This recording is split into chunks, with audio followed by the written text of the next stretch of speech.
Aku tidak akan pernah melupakan sore itu.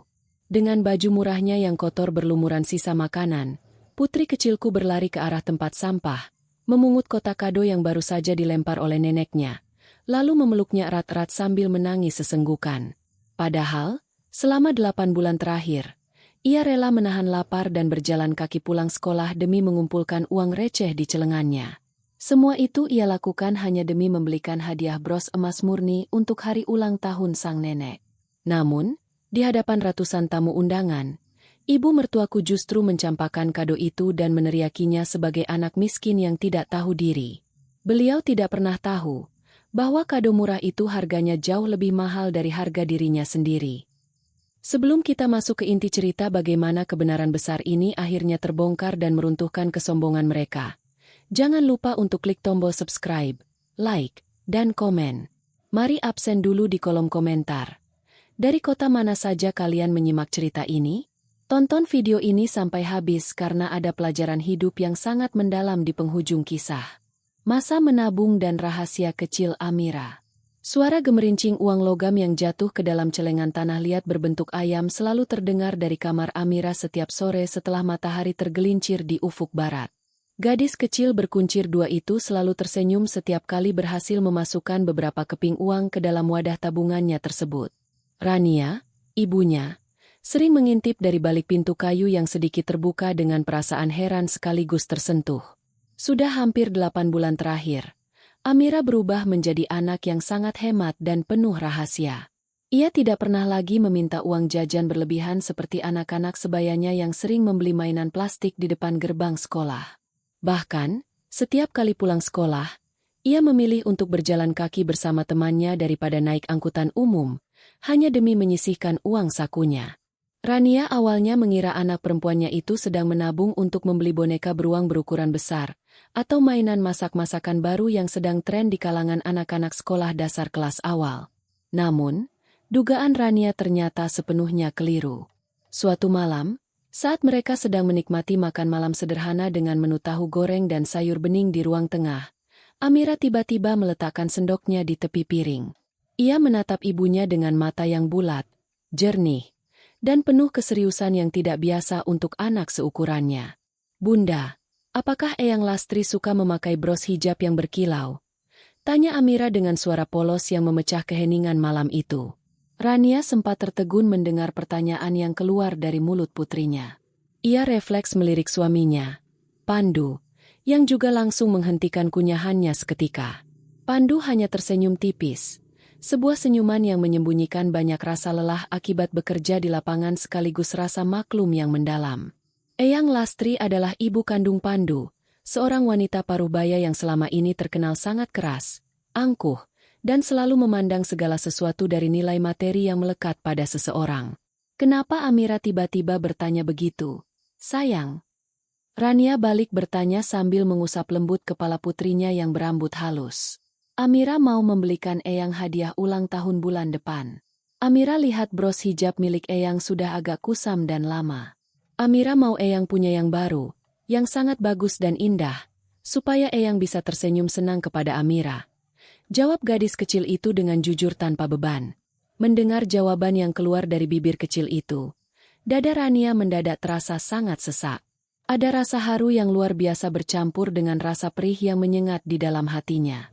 Rania tahu betul bagaimana perlakuan Ibu Lastri selama ini kepada mereka, terutama kepada Amira. Ibu Lastri tidak pernah memperlakukan Amira sehangat ia memperlakukan cucu-cucu dari anak-anaknya yang lain yang bergelimang kemewahan. Bagi Ibu Lastri, Pandu hanyalah seorang anak yang gagal dan tidak sukses karena hanya bekerja sebagai pengawas lapangan dan sopir kendaraan operasional di perusahaan keluarga Rania. Ibu Lastri tidak pernah tahu bahwa keluarga Rania sebenarnya adalah pemilik sah dari usaha grosir kain dan logistik raksasa tersebut. Karena Rania dan Pandu selalu memilih untuk berpenampilan sangat sederhana jika berkunjung ke rumah mertua guna menghindari kecemburuan sosial. Sejak malam percakapan di meja makan itu, perjuangan Amira untuk mengumpulkan uang semakin keras dan gigih. Setiap kali mendapatkan uang saku tambahan dari kakeknya saat akhir pekan, ia tidak pernah menyentuh uang itu sama sekali untuk membeli camilan. Semuanya langsung masuk ke dalam perut celengan ayam tanah liatnya yang mulai terasa berat. Rania pernah sengaja membujuknya untuk membeli es krim coklat di siang hari yang sangat terik. Tetapi Amira menolak tawaran itu dengan sangat tegas. Ia mengatakan bahwa tabungannya harus segera penuh sebelum bulan depan. Tepat saat pesta ulang tahun eyangnya digelar di gedung mewah. Ketulusan anak itu begitu murni, tanpa ada sedikit pun rasa dendam atau sakit hati yang membekas. Meskipun sang nenek seringkali memalingkan muka atau mengabaikannya setiap kali Amira berusaha mendekat untuk mencium tangannya dengan takzim. Amira hanya tahu satu hal di dalam pikiran kecilnya. Ia ingin melihat neneknya bahagia di hari kelahirannya. Persiapan kartu ucapan dan harapan yang tumbuh. Tinggal 3 minggu sebelum hari perayaan ulang tahun Ibu Lastri tiba, Amira mulai menyibukkan diri di meja belajarnya setiap malam setelah menyelesaikan semua tugas sekolah. Di atas meja kayu yang diterangi lampu belajar kecil berwarna kuning, berserakan kertas gambar putih, pensil warna, penggaris, dan beberapa karet penghapus yang sudah mengecil. Amira sedang membuat kartu ucapan ulang tahun sendiri dengan penuh ketelitian. Ia menolak dengan halus ketika Rania menawarkan untuk membelikan kartu ucapan siap pakai di toko buku, karena menurutnya kartu ucapan buatan tangan jauh lebih berharga dan bisa menunjukkan rasa sayangnya dengan lebih nyata kepada sang nenek. Rania sering duduk bersila di tepi tempat tidur, memperhatikan dari dekat jemari kecil Amira yang perlahan-lahan menggoreskan warna di atas kertas tebal. Amira menggambar sebuah bunga matahari yang sangat besar dengan krayon warna kuning cerah dan daun hijau di bawahnya. Di bawah gambar bunga tersebut, ia mulai menuliskan kalimat ucapan selamat dengan sangat hati-hati. Tulisan tangannya memang belum terlalu rapi, khas anak sekolah dasar yang masih belajar menyelaraskan ukuran huruf. Beberapa kali Amira harus menghapus tulisan itu menggunakan karet penghapus hingga kertasnya sedikit lecek, karena ia merasa hurufnya terlalu miring atau ada kata yang salah coret. "Bunda, apakah tulisan, sehat selalu, ini sudah benar cetakannya?" Tanya Amira sambil membalikan badannya dan menunjukkan kertas gambarnya kepada Rania. Keadaan tulisan Amira sudah sangat benar dan rapi. "Sayang, tulisan Amira sudah sangat bagus dan pasti bisa dibaca dengan jelas oleh eyang nanti," kata Rania dengan suara yang sengaja dilembutkan untuk menutupi getaran emosi yang bergejolak di dadanya. Amira tersenyum sangat lebar hingga deretan giginya yang kecil dan putih terlihat dengan jelas. Ia kemudian melanjutkan menulis kalimat berikutnya dengan memiringkan kepalanya. Penuh konsentrasi tingkat tinggi seolah-olah setiap goresan pensilnya membawa doa yang sangat besar untuk sang nenek. "Selamat ulang tahun eyang. Amira sayang eyang. Semoga eyang sehat selalu."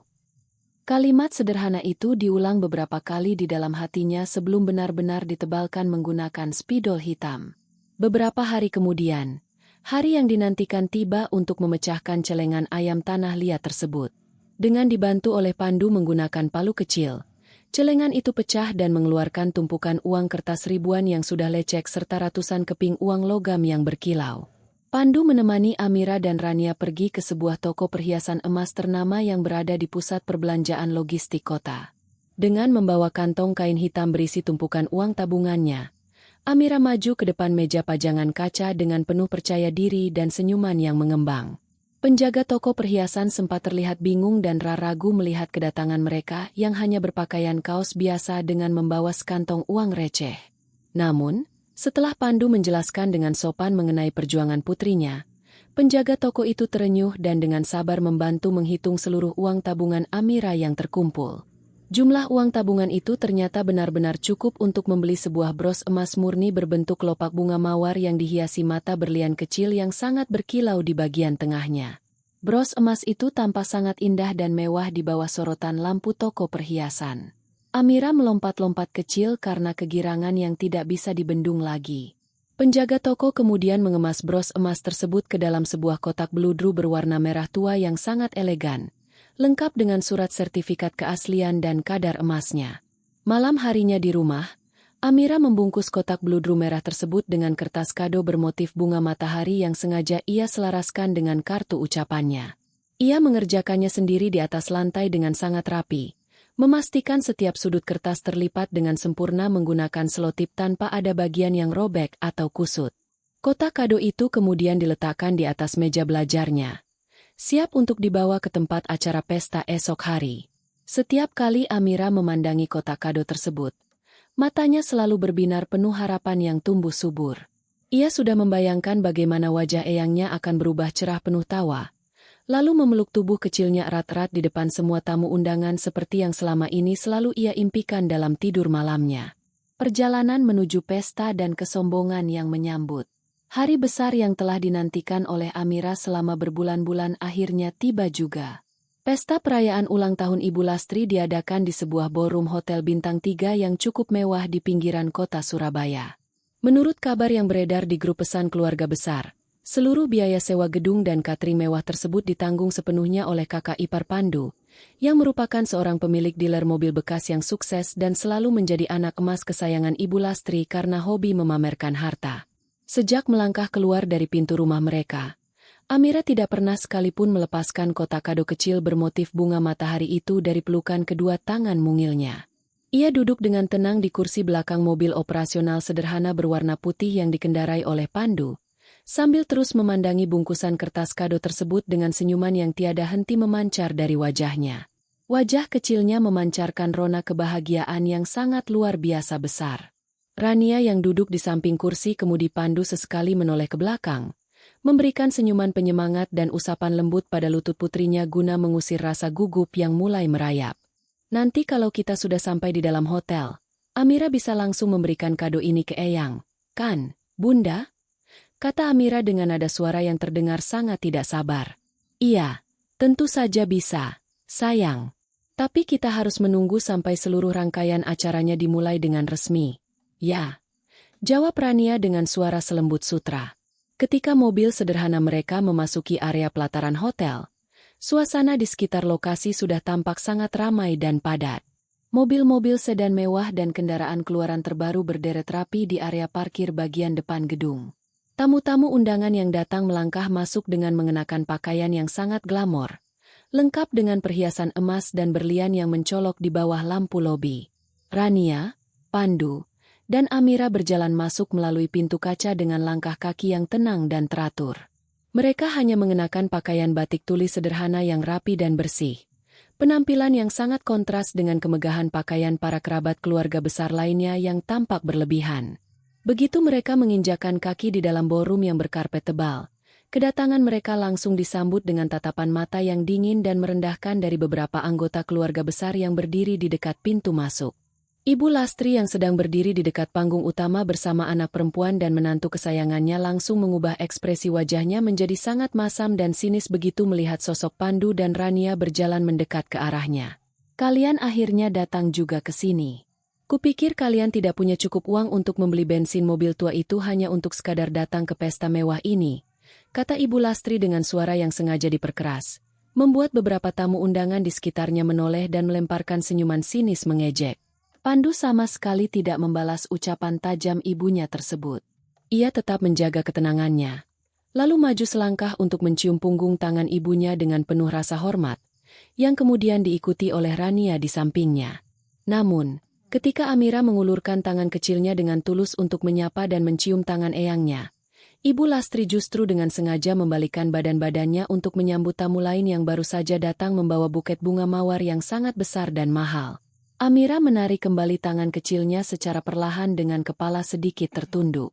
Kilat rasa kecewa dan sedih sempat melintas di mata jernihnya, tetapi ia kembali mengeratkan pelukannya pada kotak kado kecilnya. Ia berusaha meyakinkan dirinya sendiri di dalam hati bahwa setelah eyangnya melihat isi di dalam kotak ini nanti, semua perlakuan dingin ini pasti akan berubah menjadi pelukan hangat. Mereka bertiga kemudian memilih untuk berjalan ke area paling sudut belakang ruangan, duduk diam menjauh dari pusat keramaian pesta yang penuh kepalsuan. Sesi pembukaan kado dan detik-detik penghinaan. Acara inti pesta ulang tahun berjalan dengan sangat meriah dan dipenuhi alunan musik yang megah. Setelah sesi peniupan lilin di atas kue ulang tahun bertingkat 3 selesai dilakukan dengan riuh, pembawa acara dengan suara lantang melalui pengeras suara mengumumkan bahwa sesi pembukaan hadiah dari seluruh anggota keluarga besar akan segera dimulai di atas panggung. Ibu Lastri duduk dengan anggun di sebuah kursi ukiran kayu besar yang menyerupai singgasana ratu di tengah panggung rendah. Di samping kursi tersebut, sebuah meja panjang berkain putih sudah dipenuhi oleh berbagai macam kotak kado dengan ukuran yang sangat besar dan dibungkus dengan kemasan satin mewah serta pita-pita sutra impor. Satu persatu anak, menantu, dan cucu kesayangan Ibu Lastri maju ke depan panggung untuk menyerahkan kado mewah mereka masing-masing. Setiap kali sebuah kotak kado dibuka oleh Ibu Lastri, pembawa acara akan menyebutkan jenis barang dan perkiraan harganya melalui mikrofon, memancing suara tepuk tangan yang riuh dan decak kagum dari seluruh penjuru ruangan ballroom. Kakak ipar Pandu memberikan sebuah tas kulit bermerek terkenal dari Paris, sementara cucu kesayangan Ibu Lastri menyerahkan seuntai kalung mutiara air laut yang berkilau. Ibu Lastri tertawa sangat lebar, memeluk mereka satu persatu dengan penuh kasih sayang, dan memuji kebaikan hati mereka berulang kali di hadapan semua tamu undangan penting yang hadir di sana. Amira yang sejak tadi duduk diam di meja paling sudut belakang terus memperhatikan jalannya acara di panggung dengan mata yang berbinar-binar penuh harapan. Jantung kecilnya berdegup kencang karena rasa gugup yang bercampur dengan rasa tidak sabar yang memuncak. Kedua tangan mungilnya terus merapikan ujung pita kecil pada kotak kadonya yang mulai sedikit lecek, akibat terlalu lama didekap erat ke dadanya. "Bunda, apakah sekarang sudah waktunya giliran Amira untuk maju ke depan?" Bisik Amira dengan sangat pelan sambil menarik-narik ujung lengan baju batik Rania. Rania menatap putrinya dengan pandangan mata yang penuh rasa sayang sekaligus kekhawatiran yang mendalam, lalu mengangguk pelan. "Pergilah maju ke depan, sayang. Berikan kepada Eyang dengan sikap yang sopan dan tersenyum tulus." "Ya." Amira segera berdiri dari kursi kayunya dengan penuh semangat. Dengan langkah kaki yang kecil, mantap, namun agak ragu karena ditatap banyak orang, ia berjalan perlahan melewati sela-sela meja tamu undangan menuju ke arah panggung utama tempat eyangnya berada. Ukuran tubuhnya yang mungil serta kotak kadonya yang berukuran sangat kecil membuat penampilannya terlihat sangat mencolok di antara kemegahan dan kemewahan ruangan ballroom tersebut. Suasana di dalam ruangan perlahan-lahan menjadi agak sunyi dan tenang. Semua mata tamu undangan kini tertuju pada sosok anak kecil berkuncir dua yang berjalan sendirian dengan penuh ketulusan hati yang murni tersebut. Begitu langkah kakinya tiba di hadapan meja utama di atas panggung, Amira mendongakkan kepalanya menatap sang nenek.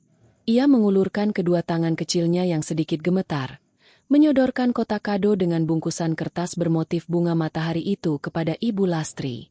"Selamat ulang tahun, Eyang Lastri. Ini ada hadiah kecil dari Amira untuk Eyang." Amira juga membuat sendiri kartu ucapannya yang ada di dalam kotak ini, kata Amira dengan nada suara yang polos, jelas, dan bersih, namun terdengar sangat nyata oleh orang-orang yang berdiri di sekitar area panggung utama. Ibu Lastri sama sekali tidak langsung mengulurkan tangannya untuk menerima kotak kado tersebut. Beliau hanya memandangi bungkusan kertas kado murah itu dengan tatapan mata yang sangat dingin, tajam, dan penuh dengan rasa tidak suka. Tidak ada sedikit pun binar kebahagiaan, rasa haru, atau senyuman yang muncul di wajah tuanya yang penuh riasan tebal. Beberapa kerabat dekat yang berdiri di samping panggung mulai saling berbisik satu sama lain, melemparkan pandangan mata yang merendahkan ke arah posisi Rania dan Pandu yang menyaksikan kejadian itu dari kejauhan dengan perasaan cemas yang mulai memuncak di dada mereka. Mereka semua menganggap bahwa hadiah dari anak seorang pengawas lapangan rendahan tidak akan pernah memiliki nilai atau arti di pesta ulang tahun yang semewah ini. Kado terbuang dan luka hati seorang anak. Suasana di sekitar area panggung utama hotel mendadak terasa sangat dingin dan mencekam bagi diri Amira yang masih berdiri mematung. Senyuman manis yang sejak tadi mengembang di wajah polosnya perlahan-lahan mulai memudar sepenuhnya ketika melihat ekspresi wajah eyangnya yang semakin ketat, ketakutan, dan sama sekali tidak bersahabat. Ibu Lastri akhirnya mengulurkan tangan kanannya, tetapi beliau hanya mengambil kotak kado kecil itu dengan menggunakan dua ujung jarinya saja, seolah-olah benda bermotif bunga matahari itu adalah sesuatu yang sangat kotor, berbau, dan menjijikkan bagi dirinya. "Kado apa ini yang kamu bawa?" Sudah ukurannya sangat kecil, dibungkus pula dengan kertas tipis murahan seperti ini. Suara Ibu Lastri terdengar sangat lantang dan menggema jelas karena mikrofon pembawa acara masih berada di dekat posisi berdirinya. Kalimat penuh hinaan itu langsung menyebar luas ke seluruh penjuru ruangan ballroom, membuat semua percakapan ramah di antara para tamu undangan terhenti seketika dalam hitungan detik. Itu berisi bros emas untuk Eyang gunakan di hijab. Amira sudah menabung uang jajan. Belum sempat Amira menyelesaikan kalimat penjelasan dari mulutnya, Ibu Lastri sudah memotong ucapan itu dengan kata-kata yang sangat kejam dan menusuk hati. "Keluarga miskin dan tidak punya modal seperti kalian ini tidak usah sok baik memberi hadiah ke pesta mewah ini. Hanya mengotori meja hadiah saya saja dan membuat malu keluarga di depan para tamu undangan terhormat. Ucap Ibu Lastri dengan penuh emosi yang meledak-ledak tanpa memikirkan perasaan sang cucu. Beliau merasa harga dirinya jatuh dan tercoreng karena harus menerima sebuah kado yang terlihat sangat murah dan tidak berharga di mata para kolega bisnis dan teman-temannya yang kaya raya. Sebelum ada satupun orang di dalam ruangan itu yang sempat memberikan reaksi atau mencegahnya, Ibu Lastri mengayunkan tangan kanannya dengan gerakan yang sangat cepat dan bertenaga. Beliau melemparkan kotak kado bermotif bunga matahari milik Amira itu ke arah sudut ruangan bagian samping, tepat di mana deretan tempat sampah plastik besar untuk sisa catering makanan hotel diletakkan. Kotak kecil yang dijaga penuh cinta itu melayang di udara beberapa saat, lalu jatuh terhempas dengan bunyi benturan pelan, langsung masuk ke dalam tumpukan kantong plastik hitam yang dipenuhi oleh sisa kuah makanan kotor, potongan tulang, dan gelas plastik bekas. Amira langsung membekus ketika di tempatnya berdiri di atas panggung. Kedua matanya yang bulat membesar, menatap dengan pandangan tidak percaya ke arah tempat hadiah berharganya dilemparkan begitu saja bagai limbah. Selama beberapa detik berlalu, ruangan itu menjadi sangat sunyi tanpa suara, sebelum akhirnya terdengar suara tawa kecil mengejek dan bisikan sinis dari beberapa sudut meja kerabat dekat yang duduk di barisan depan pesta. Mereka menganggap tindakan kejam Ibu Lastri adalah hal yang sangat wajar untuk memberikan pelajaran keras kepada keluarga Pandu agar tahu diri akan posisi sosial mereka. Air mata Amira mulai menetes deras satu persatu, memandangi bajunya yang kini mendadak terasa hampa. Tanpa memikirkan baju organza murahnya yang baru dibeli atau pandangan ratusan pasang mata yang menatapnya, Amira langsung berlari kencang menuruni tangga panggung menuju ke arah tempat sampah di sudut ballroom tersebut. Ia langsung berjongkok di atas lantai, memasukkan kedua tangan kecilnya yang bersih ke dalam sela-sela tumpukan limbah catering makanan yang kotor, basah, dan berbau menyengat. Rania yang menyaksikan pemandangan mengerikan itu dari sudut belakang langsung berdiri dari kursinya dengan dada yang bergemuruh hebat, karena rasa sakit yang luar biasa menghujam jiwanya. Namun, sebelum langkah kakinya sempat bergerak maju untuk menarik putrinya dari tempat kotor itu, Amira sudah berhasil memungut kembali kotak kadonya dari dalam sana. Kotak yang tadinya dibungkus rapi kini telah basah kuyup dan berlumuran noda sisa kuah makanan yang pekat. Amira memeluk kotak kado kotor itu erat-erat ke dadanya yang kecil. Lalu terisak sangat hebat hingga seluruh badannya terguncang hebat di atas lantai sudut ruangan yang dingin. Tidak ada satupun tamu undangan atau kerabat dekat yang bergerak dari tempat duduk mereka untuk menolong atau sekadar menenangkan tangis anak itu.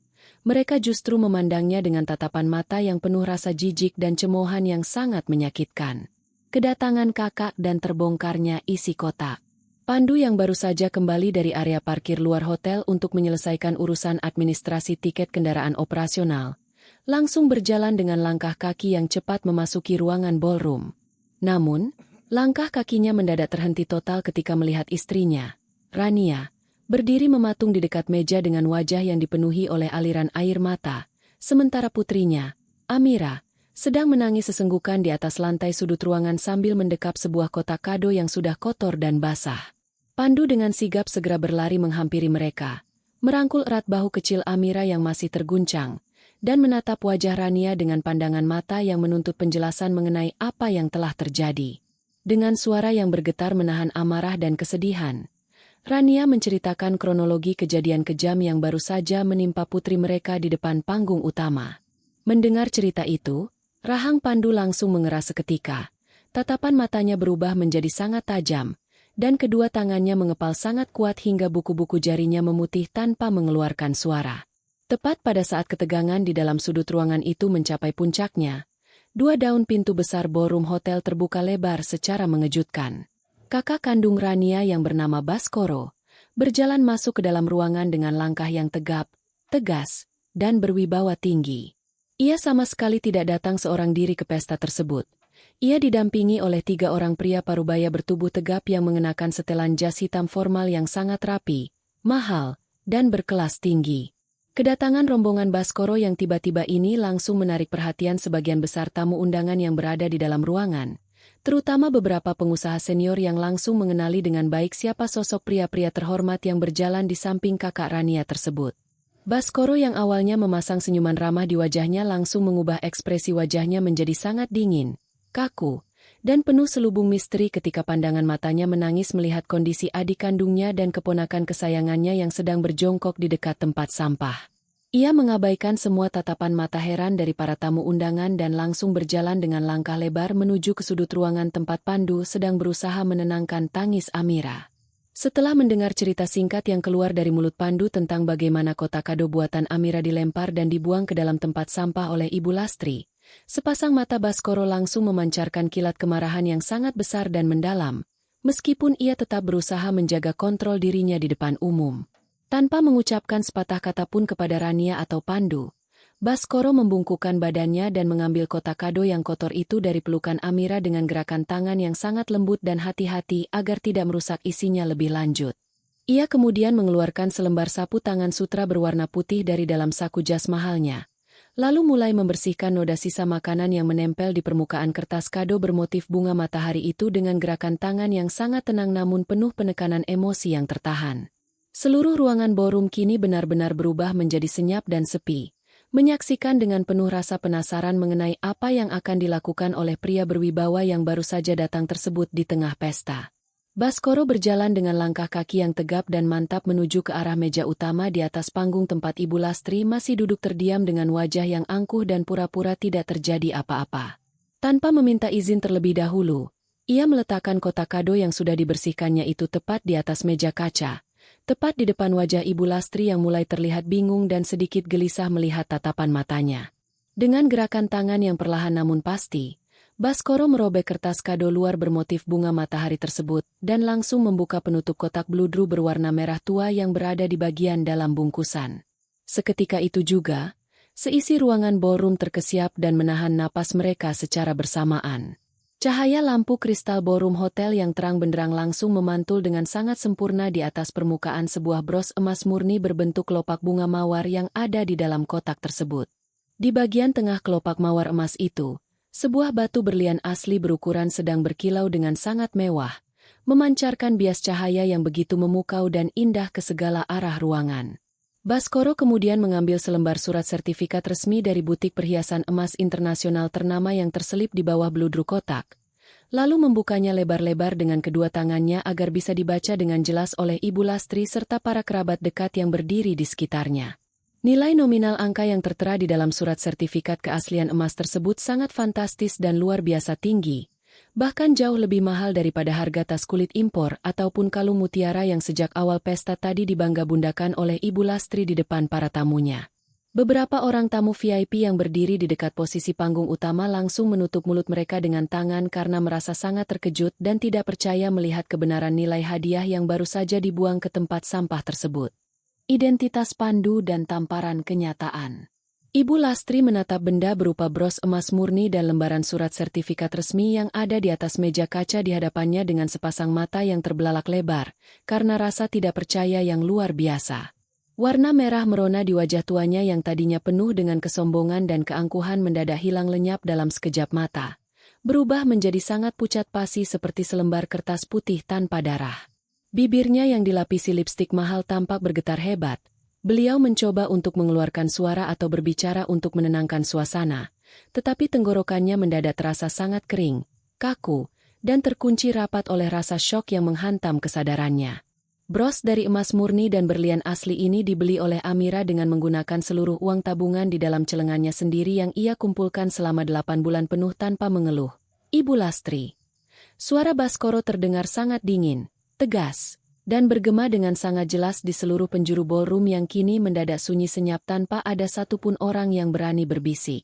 Dan anak kecil yang baru saja Anda permalukan dan Anda sebut sebagai anak miskin tidak tahu diri ini, adalah cucu kandung Anda sendiri yang memiliki darah daging sama dengan anak kesayangan Anda. Sebelum Ibu Lastri sempat mengumpulkan kesadarannya untuk mengeluarkan kata-kata pembelaan diri di depan para tamu, salah seorang pria berjas hitam yang datang bersama rombongan Baskoro melangkah maju ke depan panggung. Pria parubaya tersebut bukan orang sembarangan. Ia adalah seorang investor bidang properti dan lahan terbesar di seluruh wilayah Jawa Timur yang wajahnya sering muncul di berbagai media cetak bisnis nasional dan sangat terkenal di kalangan kaum konglomerat kota. Pria berjas mahal itu sama sekali tidak berjalan menghampiri kursi Ibu Lastri atau mendekati kakak ipar Pandu yang sejak tadi merasa sebagai orang paling kaya dan sukses di dalam ruangan pesta tersebut. Pria terhormat itu justru melangkah dengan tegap melewati panggung, berjalan langsung ke arah sudut ruangan tempat Pandu berada, lalu membungkukkan badannya dengan sangat rendah dan penuh rasa hormat yang tulus di hadapan suami Rania tersebut. "Selamat malam yang hangat, Pak Pandu Wijaya. Mohon dimaafkan karena kami berdua datang terlambat ke acara perayaan ulang tahun keluarga besar Anda malam ini. Dokumen resmi mengenai pembelian dan pengalihan lahan untuk proyek pembangunan gudang distribusi logistik utama kami di luar kota sudah selesai diperiksa dan ditandatangani oleh notaris senior sore tadi," kata pria berjas mewah itu dengan nada suara yang sengaja diperjelas dan diperkeras agar bisa didengar oleh seluruh telinga tamu undangan yang hadir di dalam ruangan tersebut. Kalimat informasi yang keluar dari mulut investor besar itu bagaikan sekelompok petir yang menyambar di siang bolong yang terik bagi pendengaran Ibu Lastri serta seluruh kerabat dekat keluarga besarnya. Kakak ipar Pandu yang sejak awal acara berdiri dengan dada membusung penuh kebanggaan sebagai orang paling sukses, langsung terenyak lemas di atas kursinya. Wajahnya mendadak dipenuhi oleh tetesan keringat dingin dan pandangan matanya menjadi kosong karena rasa panik yang menyerang jiwanya. Mereka semua selama bertahun-tahun ini hidup dalam kekeliruan besar, mengira bahwa Pandu hanyalah seorang pengawas lapangan rendahan dan sopir truk kendaraan operasional yang tidak memiliki masa depan materi yang jelas. Baskoro kembali melangkah mendekat ke arah meja panggung, kali ini sambil mengangkat sebuah map kulit berwarna hitam tebal yang ia ambil dari tangan asisten pribadinya yang berdiri di dekat pintu. Ia membuka map hitam tebal itu dengan gerakan tangan yang tegas di atas meja utama, memperlihatkan tumpukan dokumen-dokumen hukum resmi dari perusahaan bidang logistik dan grosir kain raksasa milik keluarga besar mereka yang menguasai pasar perdagangan provinsi. Di setiap lembar dokumen penting kemitraan, laporan arus kas keuangan tahunan, hingga surat kepemilikan aset armada ratusan truk kontainer dan gudang penyimpanan raksasa, nama Pandu Wijaya tercantum dengan sangat jelas sebagai direktur operasional utama yang memegang kuasa mutlak atas seluruh perputaran bisnis tersebut. Pandu memang setiap hari selalu turun langsung ke jalanan lapangan, menyetir sendiri kendaraan operasional perusahaan, dan memeriksa kondisi fisik gudang-gudang logistik kami hingga larut malam di luar kota. Namun, semua itu ia lakukan bukan karena ia adalah seorang sopir miskin yang tidak memiliki uang untuk hidup, melainkan karena ia adalah menantu pilihan utama dari mendiang ayah saya yang dipercaya memegang kendali penuh dan kuasa tertinggi atas seluruh operasional gurita bisnis raksasa milik keluarga besar kami ini. Tegas Baskoro dengan tatapan sepasang mata yang sangat tajam dan dingin, menghujam langsung ke dalam pusat kesadaran dan mental Ibu Lastri yang berada di depannya. Kenyataan yang baru saja terbuka lebar ini menjadi sebuah tamparan kenyataan yang sangat keras, menghancurkan, dan meremukkan seluruh dinding keangkuhan serta kesombongan materi yang selama ini dibangun dengan sombong oleh keluarga besar tersebut di hadapan orang lain. Pengakuan tamu VIP dan kejatuhan mental Ibu Lastri. Keheningan yang melanda di dalam ruangan ballroom Hotel Bintang 3 itu kini terasa semakin mencekam, berat, dan menyesakan dada bagi siapa saja yang berada di sana. Orang-orang yang beberapa puluh menit lalu sempat ikut melemparkan tawa mengejek dan senyuman sinis ke arah Amira, kini mendadak memilih untuk menundukkan kepala mereka dalam-dalam ke arah lantai. Sama sekali tidak ada yang berani mengangkat wajah atau mengarahkan pandangan mata mereka, karena didera oleh rasa malu dan bersalah yang teramat sangat besar di dalam lubang hati mereka. Di tengah-tengah situasi yang sangat menegangkan dan penuh tekanan mental tersebut, seorang pengusaha senior berambut putih yang duduk sebagai tamu VIP kehormatan pilihan Ibu Lastri, perlahan-lahan mulai berdiri dari kursi empuknya yang berada di meja barisan paling depan panggung. Pria sepuh yang mengenakan kemeja batik sutra eksklusif itu adalah sosok tokoh masyarakat yang sangat dihormati dan disegani di seluruh penjuru kota, karena kebijaksanaan hidupnya serta jaringan bisnisnya yang memiliki pengaruh luar biasa luas di berbagai sektor pemerintahan dan swasta.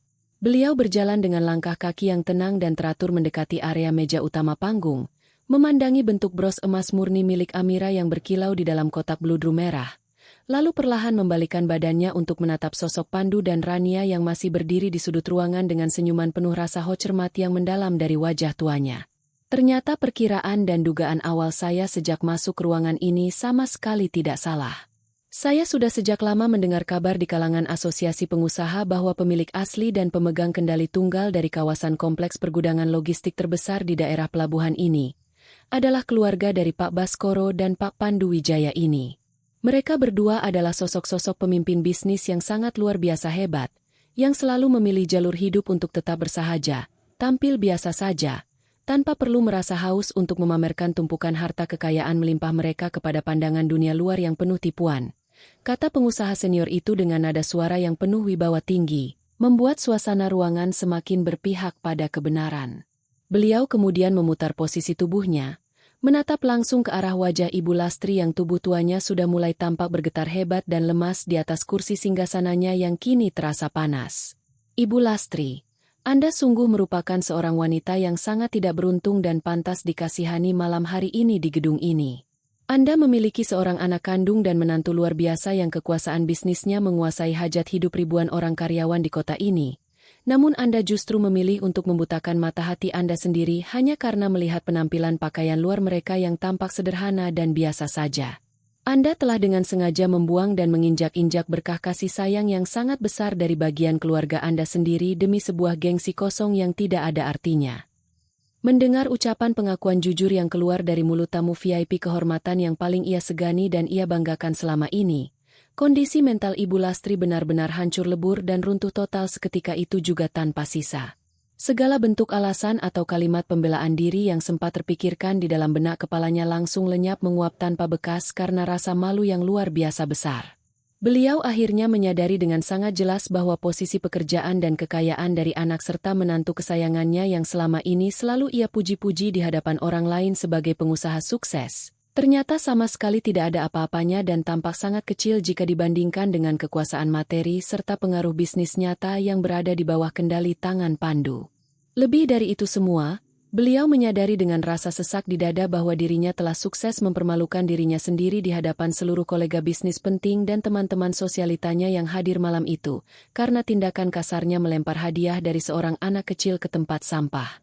Baskoro sama sekali tidak memberikan kesempatan bagi situasi di dalam ruangan ballroom itu untuk mereda atau mendingin begitu saja. Ia mengulurkan tangan kanannya, mengambil selembar kertas gambar putih berukuran kecil yang tersimpan di bagian bawah alas bludru merah kotak kado.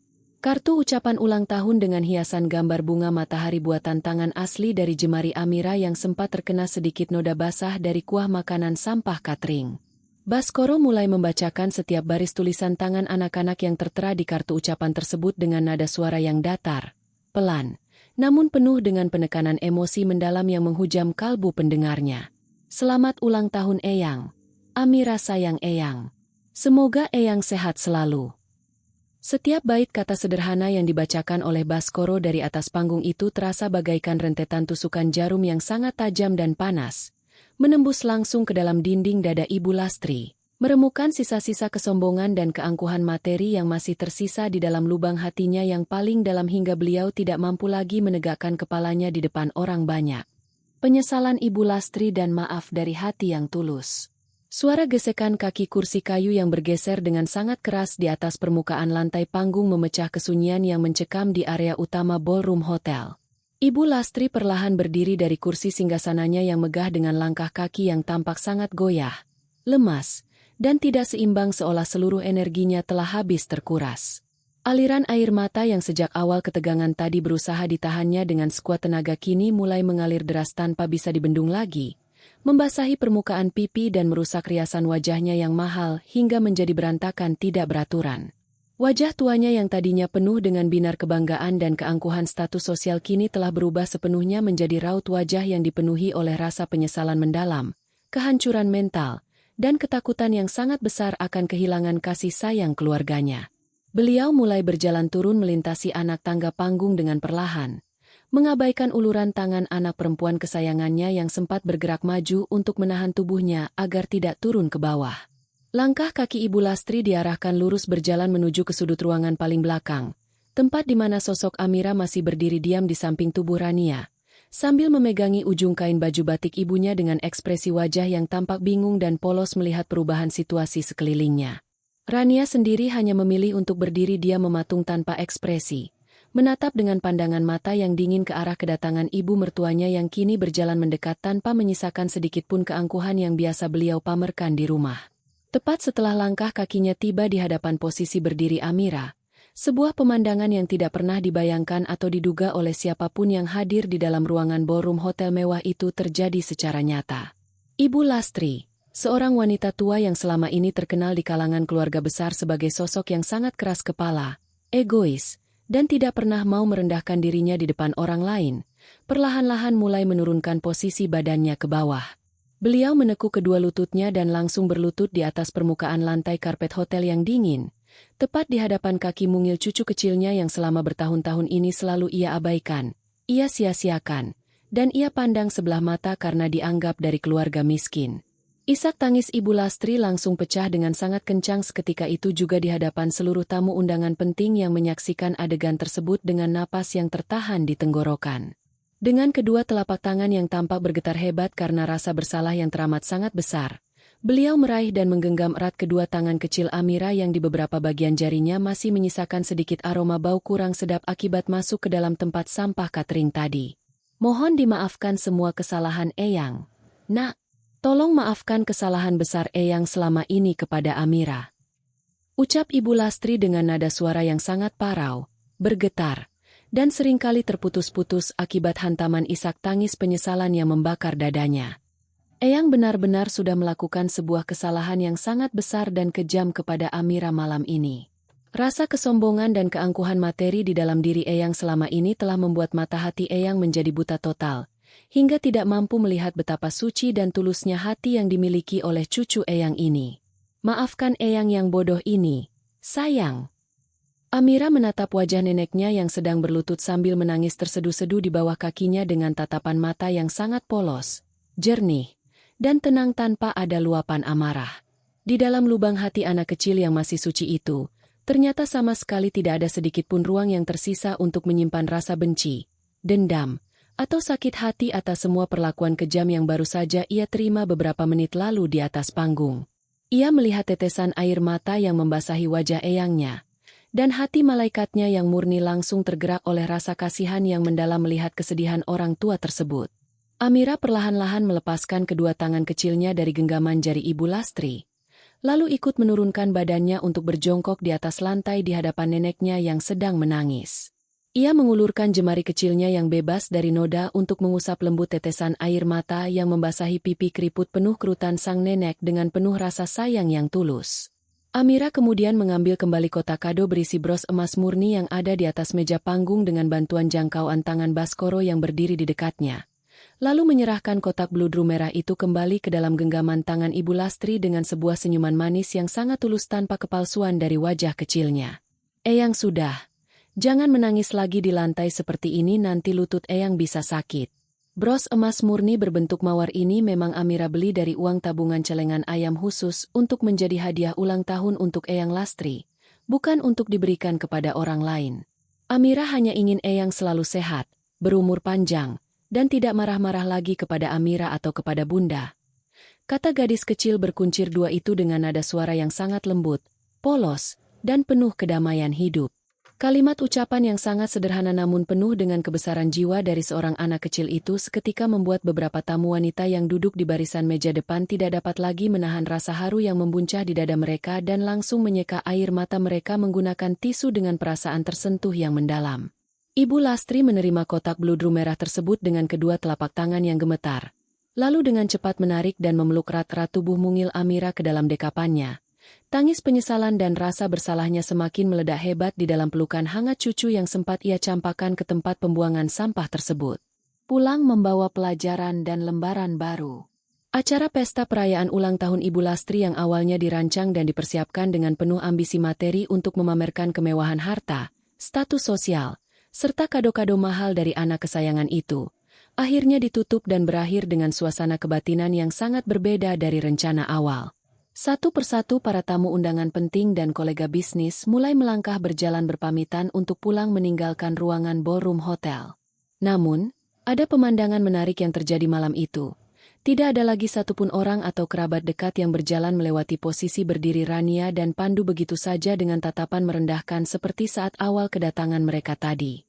Para kerabat keluarga besar dan beberapa pengusaha yang sebelumnya memandang rendah kehidupan mereka dengan sebelah mata, kini tampak berbaris mengantre dengan sikap yang sangat sopan, ramah, dan penuh rasa sungkan hanya untuk bisa menjabat tangan Pandu serta Rania guna meminta maaf secara langsung atas segala bentuk kesalahpahaman sosial yang sempat terjadi selama bertahun-tahun ini di dalam lingkaran keluarga. Pandu menerima setiap jabat tangan dan ucapan maaf dari mereka semua dengan sikap tubuh yang tetap sama seperti biasanya. Tenang, bersahaja, rendah hati, dan sama sekali tidak menunjukkan kilat rasa tinggi hati atau sombong sedikitpun setelah memenangkan pertarungan moral yang sangat besar malam itu di hadapan publik keluarga besar. Ibu Lastri terus menggenggam erat jemari tangan kecil Amira dengan penuh kasih sayang sepanjang langkah kaki mereka berjalan keluar menuju ke area lobi depan Hotel Bintang 3 tersebut. Beliau sama sekali tidak ingin melepaskan pandangan matanya dari sosok cucu kecilnya itu. Seolah-olah dirinya merasa sangat takut akan kehilangan mutiara berharga yang baru saja berhasil ia temukan kembali di dalam tumpukan sampah keangkuhan dunianya sendiri yang sempat menjebak akal sehatnya selama ini. Sebelum tubuh kecil Amira masuk ke dalam kabin mobil operasional sederhana milik keluarga mereka, Ibu Lastri membungkukkan badannya dan mencium kening serta kedua pipi Amira secara berulang kali dengan penuh ketulusan kasih sayang yang sangat murni tanpa ada kepura-puraan di depan orang lain. Sebuah tindakan hangat yang belum pernah beliau lakukan semenjak Amira dilahirkan ke dunia dari rahim Rania. Pandu anakku, Rania menantuku. Mohon dimaafkan segala bentuk kehilafan dan perlakuan kasar ibu kepada kalian berdua selama ini karena keterbatasan pikiran ibu yang silau harta. Ibu berjanji dengan sepenuh hati di sisa umur ini akan memperbaiki semua kesalahan yang pernah ibu lakukan kepada kalian dan terutama kepada cucu ibu, Amira. Kata Ibu Lastri dengan nada suara yang sangat lembut, bergetar, dan dipenuhi oleh rasa kesungguhan batin yang mendalam sebelum mereka berpisah di pelataran lobi hotel. Pandu mengangguk pelan sambil mengulas sebuah senyuman hangat dari bibirnya, memberikan isyarat nyata bahwa ia telah memaafkan semua luka-luka lama yang sempat menggores hatinya demi menjaga keharmonisan serta masa depan hubungan keluarga besar mereka, agar menjadi lebih baik dan berkah ke depannya. Mobil operasional sederhana berwarna putih milik perusahaan keluarga Rania perlahan-lahan mulai bergerak berjalan meninggalkan area lobi hotel mewah tersebut. Melaju tenang membelah keheningan malam hari kota Surabaya yang mulai tampak sepi dari aktivitas kendaraan. Di dalam kabin kursi barisan belakang mobil, sosok Amira ternyata sudah tertidur dengan sangat pulas dan nyenyak akibat kelelahan fisik, dengan posisi kepala kecilnya bersandar nyaman di atas pangkuan paha ibunya. Wajah kecilnya tampak sangat tenang, damai, dan bersih tanpa beban, seolah-olah seluruh memori kesedihan dan air mata yang sempat dialaminya beberapa jam lalu di dekat tempat sampah hotel telah menguap hilang bersama embusan angin malam yang dingin melewati kaca jendela mobil. Pandu melirik ke arah belakang melalui pantulan kaca spion tengah mobil, lalu perlahan mengulurkan tangan kirinya ke samping untuk menggenggam erat jemari tangan Rania yang duduk setia di samping kursi kemudinya. Rania menyambut hangat genggaman tangan suaminya itu dengan perasaan hati yang terasa sangat lega, damai, dan tenang luar biasa. Malam hari ini, mereka bertiga sama sekali tidak merasa membawa pulang sebuah kemenangan ego, karena status kekayaan raksasa keluarga mereka yang akhirnya terungkap secara mengejutkan ke permukaan publik keluarga besar yang sombong. Mereka berdua merasa sangat menang karena ketulusan hati yang murni dan kebesaran jiwa dari putri kecil mereka telah berhasil meruntuhkan total tembok keangkuhan serta kesombongan materi yang selama bertahun-tahun ini memisahkan kehidupan mereka dari rasa kasih sayang keluarga besar yang utuh. Dari seluruh rangkaian peristiwa dramatis yang terjadi di dalam ballroom hotel malam ini, seluruh anggota keluarga besar serta para tamu undangan yang hadir telah berhasil mendapatkan sebuah pelajaran hidup yang sangat berharga dan mendalam bagi perkembangan batin mereka masing-masing. Bahwa tingkat harga diri, kehormatan, serta nilai sejati dari kehidupan seorang manusia tidak akan pernah bisa diukur atau dinilai hanya dari penampilan pakaian luar yang melekat di tubuh, jenis kendaraan yang dikendarai, ataupun dari nilai nominal harga sebuah kado mewah yang diberikan, melainkan dari seberapa besar tingkat ketulusan, keikhlasan, serta kebaikan murni yang mampu diberikan oleh lubang hati manusia kepada sesamanya. Bahkan di saat dirinya sedang berada dalam posisi diperlakukan dengan sangat buruk dan tidak adil sekalipun oleh orang-orang di sekitarnya. Malam itu, ballroom hotel yang mewah menjadi saksi bisu bahwa harta dan jabatan bisa dicari, namun ketulusan hati seorang anak adalah permata yang tidak ada tandingannya. Amira mengajarkan kita semua bahwa memaafkan bukanlah tanda kelemahan, melainkan bukti kebesaran jiwa. Ibu Lastri akhirnya sadar bahwa ia hampir saja kehilangan harta yang paling berharga dalam hidupnya, yaitu kasih sayang tulus dari keluarganya sendiri, hanya karena silau oleh kemasan luar yang menipu. Pada akhirnya, Kehormatan sejati tidak terletak pada seberapa mahal kado yang kita beri, atau seberapa mewah kendaraan yang kita kendarai. Kehormatan sejati terletak pada cara kita memperlakukan orang lain, terutama mereka yang tampak sederhana di mata dunia. Karena kita tidak pernah tahu, di balik kesederhanaan itu, mungkin tersimpan hati seluas samudra dan pengorbanan yang tidak terukur nilainya. Terima kasih sudah menyimak kisah Amira dan keluarganya sampai akhir. Jika cerita ini menyentuh hati Anda atau memberikan pelajaran berharga, silakan klik tombol like dan bagikan video ini kepada orang-orang tersayang agar mereka juga mendapatkan hikmahnya. Menurut Anda, apa pelajaran yang paling berharga dari kisah tadi? Tuliskan pendapat Anda di kolom komentar. Ya, jangan lupa klik subscribe dan nyalakan lonceng notifikasinya agar tidak ketinggalan kisah-kisah inspiratif lainnya. Sampai jumpa di video berikutnya. Dan semoga kita selalu menjadi pribadi yang rendah hati.